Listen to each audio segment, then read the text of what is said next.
Hey guys, welcome to the first installment of the lovely podcast series here on Coffee Conversations in Christ.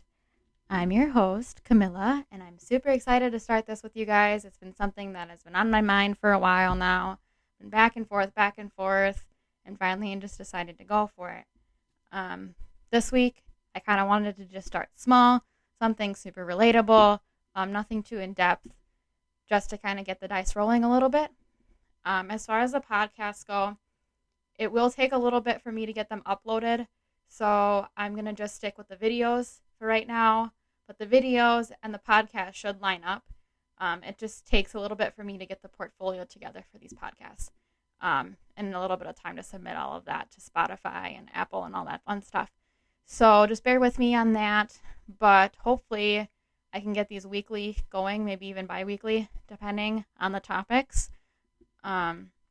I hope you enjoyed the first installment of the Womanly Wisdom Wednesday.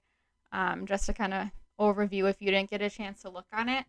I did talk about McKenna Myler today. She is an Olympic athlete, super motivational. After 8 months after she had her baby, her first child, she qualified for the Olympic track and field team for USA. She was training all throughout her pregnancy. If you go on her husband's page on TikTok, his name is Mike Myler. He documented the entire thing. So you can see her running different events to train for the Olympic trials while she was pregnant. I think she was even like 8 months pregnant, and she was still running right before she had her baby. And then as soon as she had her baby and she started running again, and now she's on the Olympic team. So it's super inspirational. To see her. It sounded like she was a track and field team member in high school, in college maybe even, or maybe it was just college, not high school. But she's been doing this for most of her life. So to see her take that dream of hers and really push through it and get to where she is now is super incredible.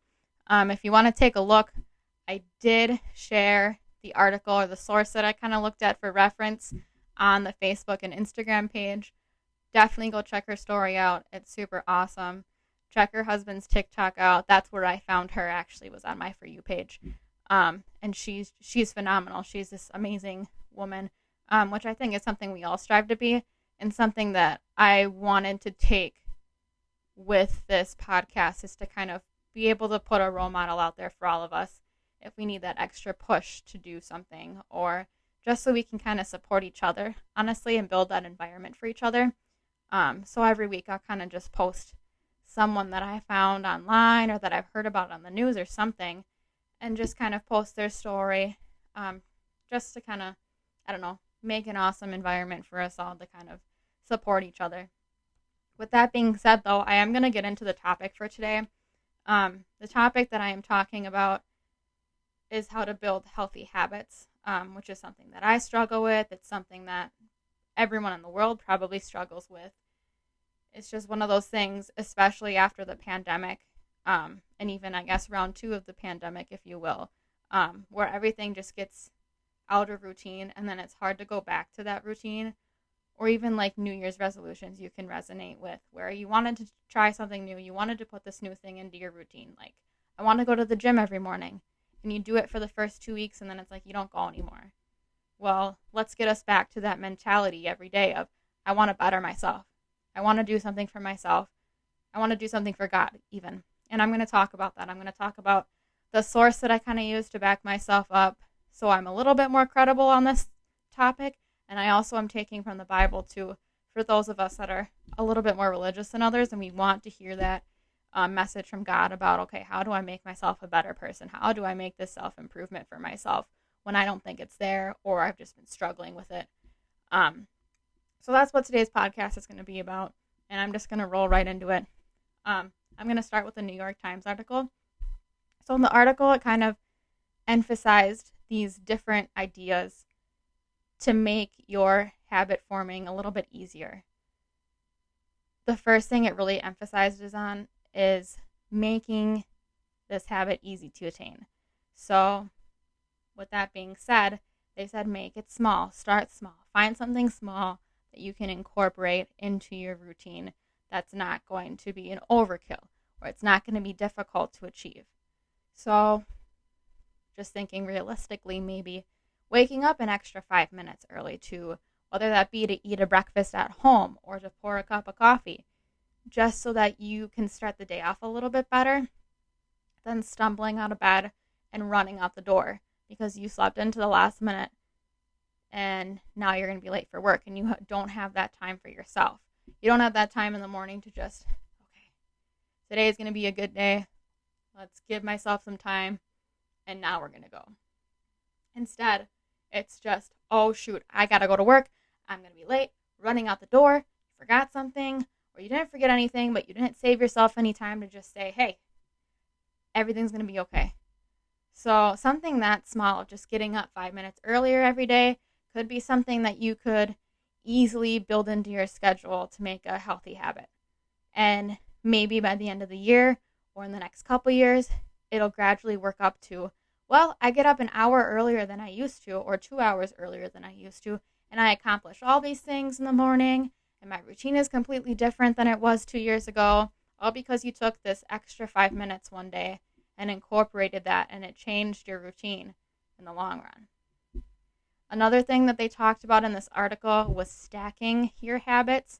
So, like those little things, you can stack a couple of them together in your day. Like if you want to wake up 5 minutes earlier in the morning, and then later in the afternoon, you want to add in doing some stretching when you get home for 5 minutes. Those 10 minutes could make a huge difference in the long run. And it's something easy enough that's not going to overkill your day. It's not going to stress you out. Just 5 minutes, even 2 minutes. 2 minutes to stretch is a lot longer than most people think. And it's better than not stretching at all, or not, whatever it is that you want to do, whether it be stretching, praying, I don't care. It's just something to think about. Another big thing that they touched on is make sure that you're doing these things every day. You can't build a habit if you're not doing it every day.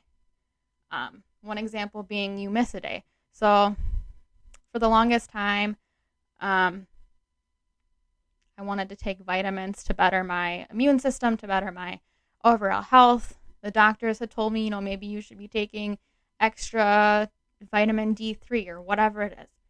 And so I bought some multivitamins, and I was just going to take one every day. One day I stopped just because I had forgot, or I was late for work. I don't really remember. It was just something happened. I forgot to take it. And then before you know it, I don't take them anymore because I skipped that one day. So if you find something and make sure you do it every day, you're more likely going to stick to that habit, and it's not just going to be, oh yeah, I've been working on this, but I haven't done it in a couple days, and now before you know it, it's not even a habit. It's just an idea that you couldn't attain. But you can still do it. Just got to make sure you do it every day. And the last thing that the article really touched on was rewarding yourself. Because if you reward yourself, it's like when you're training a dog new tricks. You give him a treat at the end of every time, right? Positive reinforcement. You got to do that with yourself too. Otherwise, you'll just wear yourself out, and you make yourself feel bad if you skipped a day, or you only got up 3 minutes earlier instead of 5. You only stretched for a minute and a half. Still reward yourself because you still did it. And then you're going to be more looking forward to doing it tomorrow. You're going to be more positive on it. You're not going to be down on yourself about it. It's just something that's going to get easier than if you're rewarding yourself to do it. And a reward could be something as easy as, like, I'm going to stay up an extra half hour and finish this episode of whatever it is I'm watching. Or I'm going to buy myself a chocolate bar after work today, stop at the gas station, get myself a Snickers. I don't know. I'm going to have a glass of wine before bed, even though it's not Wednesday or it's not Friday. Whatever it is, to reward yourself and remind yourself you're doing a good job. That's what you should be doing. So, as far as personal experience, I know that healthy habits are something that I want in my life, and it's something that I struggle with, and it's one of those things that it just takes time. So like the article said, you just have to do it every day. Like reading the Bible, for example. I started this Bible in 365 days for the new year. So January 1st, I'm going to start with day 1. I got this whole packet. It's for the entire year. Did I start it? Absolutely not. When did I start it? 2 days ago. 8 months after the fact that I was supposed to start this, I started it. And I am on day 4 today, and I have not missed a day because I know if I skip a day, chances are I'm not going to do it. So it's something as little as that I really struggle with keeping up with, especially when there's a long day at work, or I spent the entire day, I worked, I came home, I cleaned, I did homework, and now it's getting to be 9 o'clock and I need to go to bed because I have to work in the morning. Maybe I'll just skip it tonight and do it tomorrow. Big red X. Absolutely not. The only way you're going to stick to these habits is if you keep doing them consistently. If you keep pushing it off, it's not going to happen. And then you're going to wish down the road that you would have done it, but you were too lazy to do it. So that's how it's impacted my life. And I'm still working on it. There are still things that I want to incorporate that I'm slowly getting to. It's just like I said, what the article said too. You got to make it easy and you got to start small. Because if you start small, then you know at least that you're doing it and that you can build up on it and you can stack on it. So I want to back this up with a couple of Bible verses that I found about self-accountability, self-improvement. Just to kind of like reassure you guys that God is still there and he wants you to improve yourself. He doesn't want you to like be in this funk that you just can't get out of.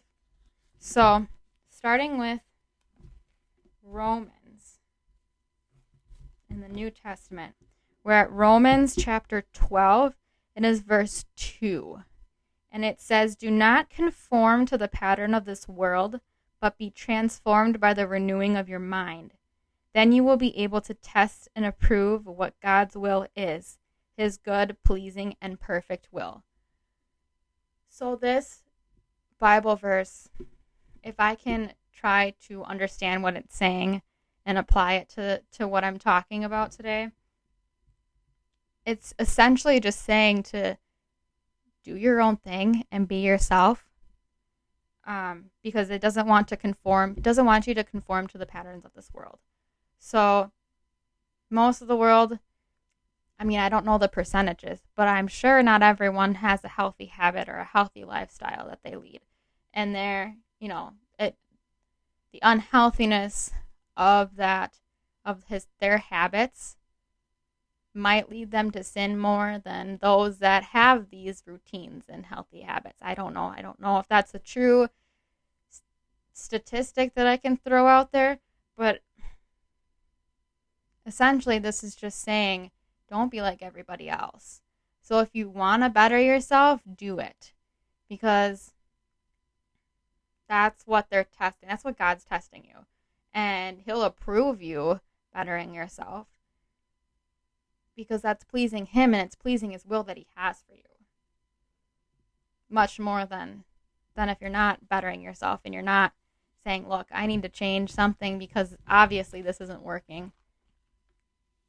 The other verse that I found is in Ephesians, which is also in the New Testament, and it is chapter 4, and it's verses 22 through 24. It says, "You were taught, with regard to your former way of life, to put off your old self, which is being corrupted by its deceitful desires, to be made new in the attitude of your minds, and to put on the new self, created to be like God in true righteousness and holiness." So this one's a little bit more straightforward, but it's still sticking to the same thing, the same theme. It's telling you to put your old self in the past and focus on this new version of you, this better version of you that you're working towards. Because your old self is corrupted by deceitful desires. So all that sin, all that guilt, all that shame, everything in your old self, put it behind you. It's corrupted. You don't want that anymore. That's not, you want your new way of life that you're going to work towards. this new attitude, this positive, outlooking attitude, this attitude that says, I can do anything, I can do everything, I can do it. And that new attitude, that new personality, that new person that you're working towards was created to be like God in righteousness and in holiness. So if it's anything as far as motivating yourself to form healthy habits, to start a new routine, to make yourself better, I mean, we're at month 8 of 12. The year is almost over. We're already through half of August. So you have, I mean, not that a year is like the timeline of when you need to do this. There's never not a time to do this. But you've got 4 months, 4.5 months left of this year. You can push through it. You can get through it. Don't wait until December 31st or January 1st of 2022 to say, you know what? I'm going to make this change. I'm going to do it now. I'm going to start going to the gym. I'm going to stop eating sugar. Who knows what it is that you want to do? Don't wait until January 1st to do it. Do it now. Because then when January 1st comes around, you've already completed it. Now there's something else that you can look towards. Something else that you can add. Don't let your old self, don't let your guilt, your shame, your sins weigh you down and not let you become a better person or instill healthier habits or whatever it is that you are trying to achieve, to move forward with. Don't let that weigh you down. So it's a little bit shorter of what I would probably normally do for a video, but I hope that this video kind of gives you that extra push. I know starting this podcast and this whole organization, social media thing that I've started has pushed me a little bit to start being better about things and to start healthier habits, which is another reason why I wanted to start that as my first kind of video podcast on this page. I know it's helping me. I hope that it really helps you guys too. Even if it's just something small or it even just gets you thinking about it, then I know that I've done my part. I just want us to be able to support each other and push each other to be better. Because there's so much negativity in this world, especially right now, that I know I can't afford any more negativity. I know that women are hard on each other all the time. And if I can just create this environment for everyone to be open and to support each other, push each other, motivate each other, then I'm happy. That's all I want. I know that's what God wants me to do. He wants me to just help lead others. And if that's helping by doing this, then I know that I'm doing my job right. So if you have any questions, comments, concerns, or just some sort of feedback you want to give me, go ahead and comment, hopefully, like I said, these podcasts will be coming out relatively soon. But I look forward to this journey with you guys, and I'll see you guys on Friday.